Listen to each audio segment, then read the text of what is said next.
This is Salote's testimony. It is about God's grace.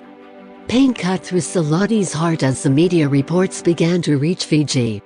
Far away in the Middle East, 200 armed militants had seized 45 Fijian peacekeepers and were holding them captive in an unknown location in Syria. Salote's 34-year-old son had recently left home for a tour of duty with the United Nations peacekeepers in the Middle East.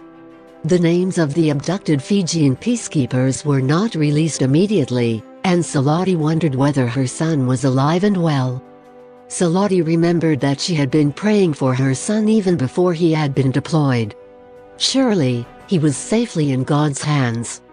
The next day, the phone rang. It was Salote's daughter-in-law. Weeping, she confirmed that her husband, Salote's son, was among the 45 captives. He was the commander of the peacekeeping force. As Salote prayed and waited for news during that dark period of 2014, she grew closer to God. She realized that when the future seemed dark, the darkness could be reduced or totally removed by having peace of mind. Salote also found stability of mind and strength by accepting the reality that her son might die. Being realistic reminded her of her prophetic understanding of the time in which she was living, as in the book of Daniel. This reality gave her strength and hope. 14 days after being taken captive, her son and his fellow peacekeepers were freed. As their grateful families thanked God, Salote learned that the love of God had penetrated the militant camp.